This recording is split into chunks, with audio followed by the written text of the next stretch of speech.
wabarakatuh. Halo semuanya. Perkenalkan, nama saya Wiji Utami, NIM 12209193072 dari jurusan Tadris Ilmu Pengetahuan Sosial semester 6 di kampus UIN Said Ali Rahmatullah Tulungagung. Di sini saya akan membahas materi dari kelas 7 semester 1 sampai pertemuan ke-6. Nah, untuk materi yang pertama yaitu adalah pengertian ruang dan interaksi antar ruang. Sebelum ke materi lebih jauh lagi, alangkah baiknya kita berdoa terlebih dahulu agar proses yang kita jalani atau kita lakukan dapat bermanfaat dan diberikan kelancaran. Berdoa dimulai.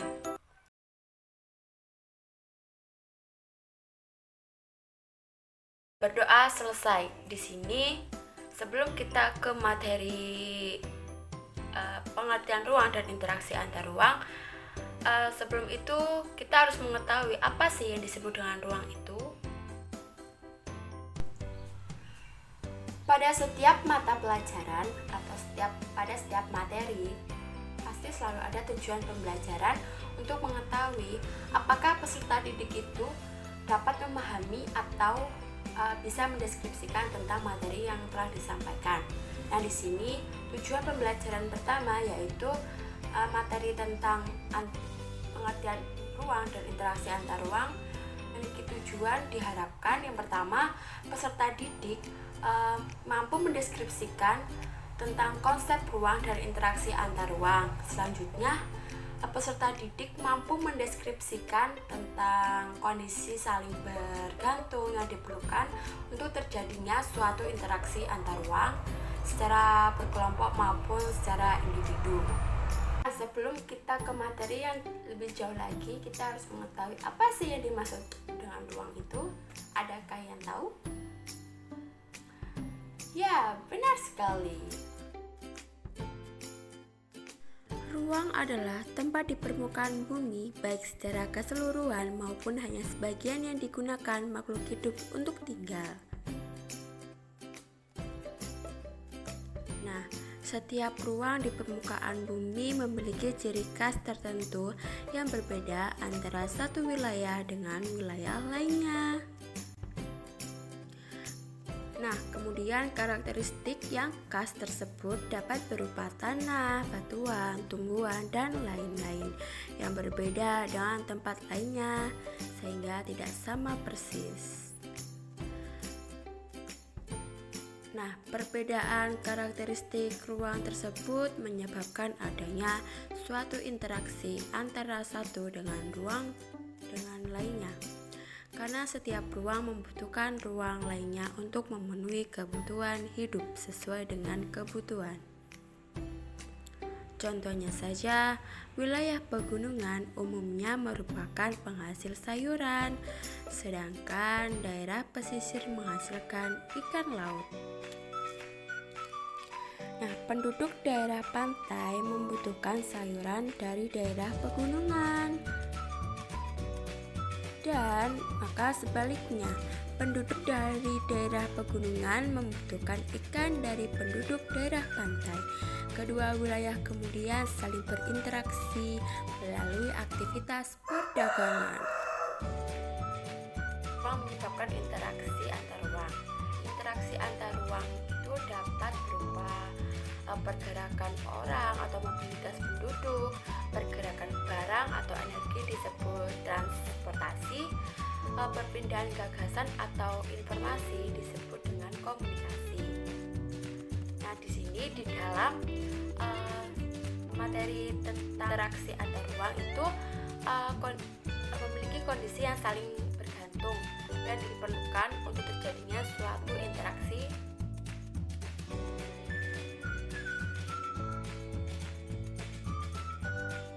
Jadi jika ada suatu wilayah yang berbeda komoditas yang dihasilkan, contohnya saja simak video. Dan wilayah A subur sayuran misalnya saja ya, wilayah A merupakan penghasil sayuran, sedangkan wilayah B merupakan penghasil ikan. Nah, jadi wilayah A jika membutuhkan ikan itu harus ke wilayah B, sedangkan wilayah B yang membutuhkan sayuran harus ke wilayah A. Jika masing-masing memiliki kelebihan atau surplus, maka wilayah A melakukan interaksi dengan wilayah B melalui aktivitas perdagangan atau jual beli. Kesempatan antara yaitu atau intervening opportunity, lokasi yang menawarkan alternatif lebih baik sebagai tempat asal maupun tempat tujuan. Contohnya saja, simak ilustrasi berikutnya. Wilayah A surplus sayuran minus ikan. Kemudian wilayah B surplus ikan minus sayuran. Nah, sedangkan wilayah C surplus ikan minus sayuran. Biasanya wilayah A pergi berinteraksi atau memperoleh ikan ke wilayah B, namun ada wilayah C yang jaraknya lebih dekat dan sehingga transportasinya juga lebih murah, sehingga wilayah A berpindah dari wilayah B ke wilayah C untuk mendapatkan ikan karena jaraknya lebih dekat. Selanjutnya adalah kemudahan transfer atau transferability. Apa sih yang disebut dengan kemudahan transfer itu? Nah, kemudahan transfer dan biaya yang diperlukan untuk pengangkutan barang atau juga orang sangat tergantung pada ketersediaan infrastruktur yang menghubungkan daerah asal dan tujuannya. Nah, itu yang disebut dengan kemudahan bertransfer. Sebagai contohnya saja, seseorang akan menjual sayuran dari wilayah A ke wilayah B. Namun jalan menuju wilayah B mengalami kerusakan sehingga tidak bisa dilalui. Akibatnya orang tersebut tidak jadi menjual sayuran ke wilayah B. Nah, selanjutnya setelah kita mempelajari materi yang pertama tadi tentang pengertian ruang dan interaksi antar ruang, selanjutnya kita akan melanjutkan ke materi yang baru, yaitu materi tentang letak dan luas Indonesia. Pada setiap materi hampir sama semua memiliki tujuan pembelajaran. Di sini di materi letak dan luas Indonesia juga memiliki tujuan pembelajaran, yaitu yang pertama, peserta didik mampu mendeskripsikan tentang letak Indonesia baik itu secara geografis, astronomis, geologis, dan luas Indonesia secara berkelompok maupun individu. Sebelum melanjutkan ke materi yang lebih jauh lagi, kita harus mengerti komponen-komponen yang ada di dalam peta. Nah, yang pertama itu harus memahami lokasi melalui peta itu sendiri. Nah, di sini lokasi suatu tempat dapat dilihat pada sebuah peta. Dan kalian harus tahu apakah arti dari peta itu. Ada yang tahu? Nah, benar sekali. Peta adalah suatu gambaran permukaan bumi pada suatu bidang datar dan diperkecil dengan menggunakan skala. Nah, pada peta terdapat sejumlah informasi yang menyertainya. Kalian harus mampu membaca peta agar dapat memperoleh berbagai informasi yang dibutuhkan. Singgung tentang komponen-komponen dalam penyusunan peta, yaitu adanya judul peta, kemudian skala peta, kemudian orientasi utara, simbol peta, garis astronomis, inset, legenda, dan sumber peta. Nah, sekarang kita harus mengerti terlebih dahulu tentang yang sudah dibahas satu persatu tadi mengenai komponen-komponen, yaitu yang pertama adanya judul peta. Judul peta itu biasanya menunjukkan isi suatu peta. Sebagai contoh misalnya saja judul sebuah peta yaitu peta penggunaan lahan di Indonesia. Maka dari itu isi dari peta tersebut juga menunjukkan sebaran penggunaan lahan yang ada di Indonesia sampai permukiman, hutan, dan perkebunan. Selanjutnya adalah skala peta. Skala peta itu biasanya juga menunjukkan perbandingan antara jarak di peta dengan jaraknya sesungguhnya di lapangan. Nah, contohnya saja adalah skala sebuah peta adalah 1/1 juta. Berarti objek yang jaraknya 1 cm di peta berbanding dengan 1 juta cm atau 1 km di lapangan. Nah, skala peta itu dapat dibedakan menjadi dua, skala angka dan skala garis atau grafis. Nah, di sini apakah ada yang tahu pengertian dari skala angka? Ada yang tahu? Skala angka berwujud perbandingan angka. Misalnya saja 1/10.000, 1/100.000, dan masih banyak lagi. Di sini jika tidak disebutkan satuannya di belakang angka tersebut, berarti satuan yang digunakan adalah cm. Nah, sehingga skala angka tersebut bisa dibaca 1 cm di peta sama dengan 10.000 cm di lapangan. Selanjutnya adalah skala garis atau grafis. Skala garis adalah skala peta yang berbentuk garis dengan ukuran tertentu atau ukuran yang berbeda-beda. Skala grafis atau skala garis ini biasanya ada pada kolom legenda. Contohnya saja pada gambar di samping ini. Nah, selanjutnya adalah orientasi utara. Biasanya sebuah peta memiliki orientasi arah utara, itu selalu ada. Bentuk orientasi ditujukan oleh simbol berbentuk panah dengan bentuk yang bervariasi dan selalu menunjukkan ke arah atas atau arah utara. Nah, penempatannya pada kolom legenda atau pada bagian yang kosong di muka peta. Berikut ini ilustrasi gambar dari orientasi utara. Nah, selanjutnya adalah simbol peta. Nah, pasti kalian sudah tahu kan simbol peta itu apa?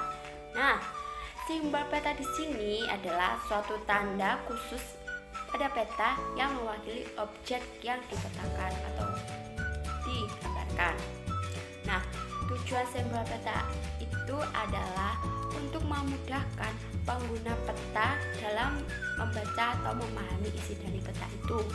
Berdasarkan bentuknya, simbol peta dapat dibedakan menjadi beberapa simbol yang ada di simbol peta itu ada simbol titik, yaitu simbol titik pada peta dapat beragam bentuknya. Simbol titik pada peta terdapat beragam bentuknya. Ada simbol titik dapat berupa lingkaran, bujur sangkar, segitiga, dan masih banyak lagi. Nah, lambang ibu kota biasanya diberi simbol bujur sangkar, gunung api berbentuk segitiga, dan ibu kota kabupaten berbentuk lingkaran. Nah, coba kalian lihat ilustrasi pada gambar di bawah ini atau di samping.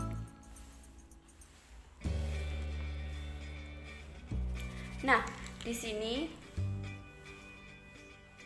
simbol garis di sini dapat digambar dalam beragam bentuk dan ukuran. Ketebalannya, ketebalan garis dapat diatur sesuai dengan kaidah perpetaan. Simbol jalan biasanya berupa garis kontinu atau tanpa putus-putus dengan ketebalan sesuai dengan kelas jalannya.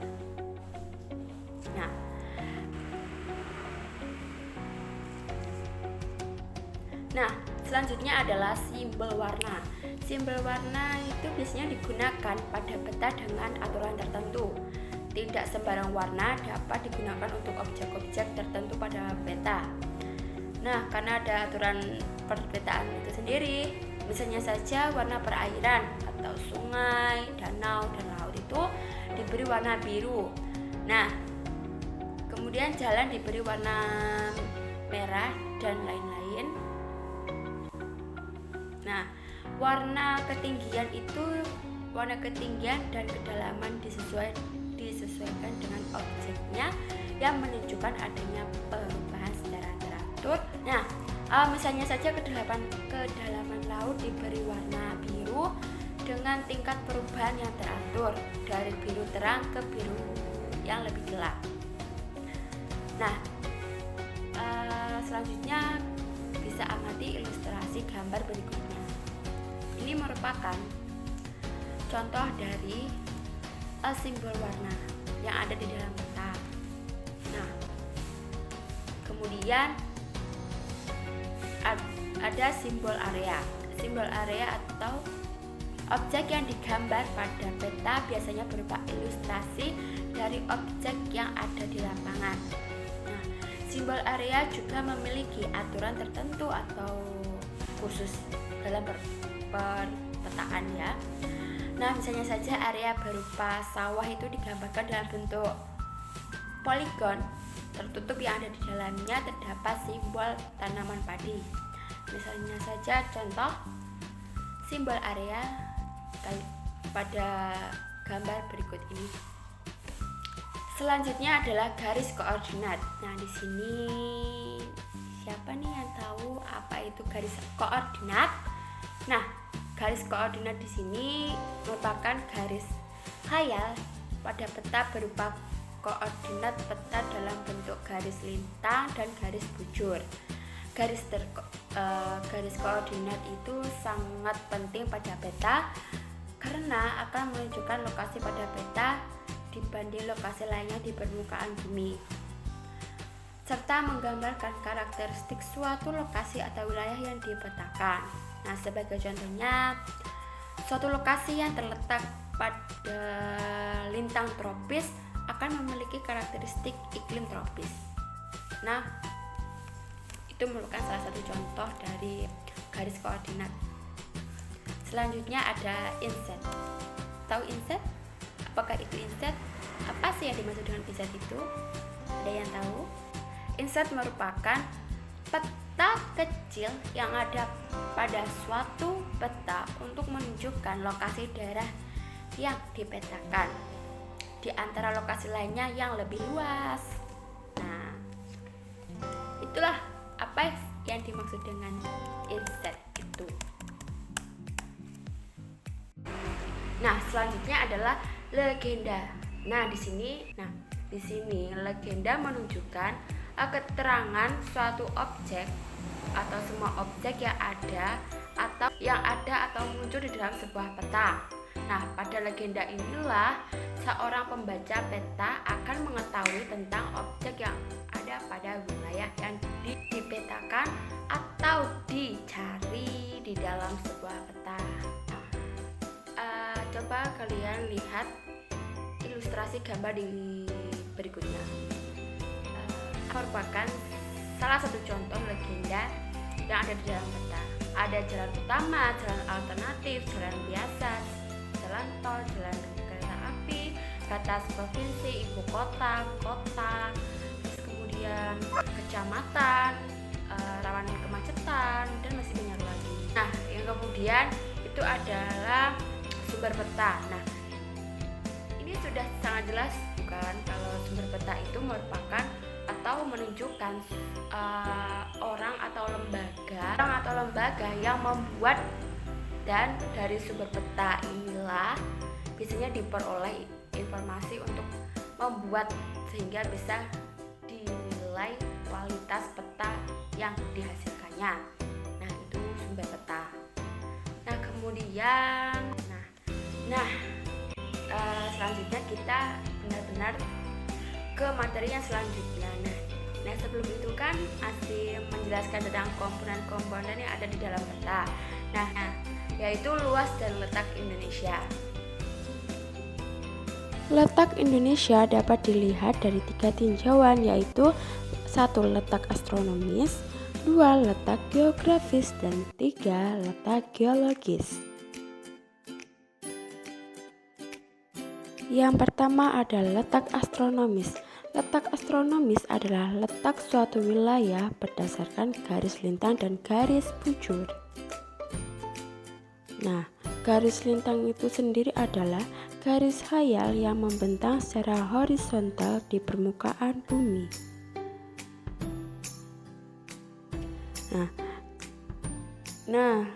Kemudian garis bujur juga merupakan garis khayal yang membentang secara vertikal di permukaan bumi.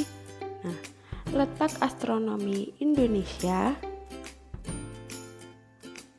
6 derajat lintang utara sampai 11 derajat lintang selatan dan 95 derajat bujur timur sampai 141 derajat bujur timur.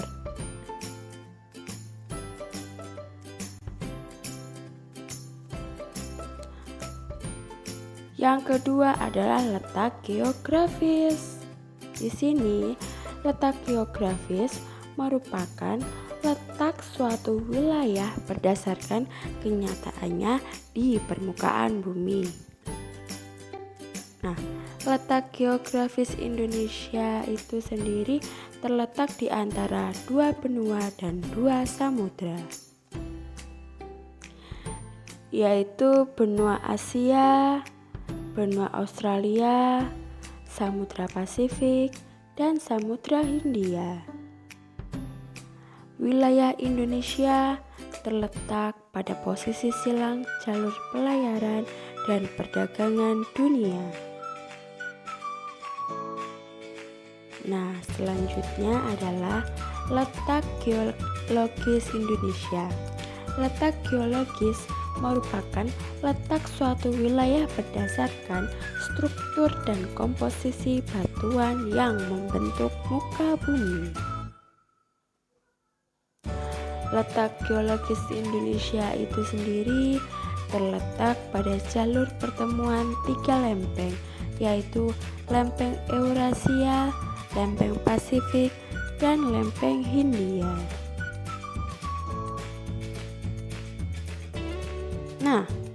Indonesia terletak pada pertemuan Sirkum Pasifik dan Sirkum Mediterania. Indonesia adalah negara di Asia Tenggara yang merupakan negara kepulauan terbesar di dunia yang terdiri dari 13.446 pulau.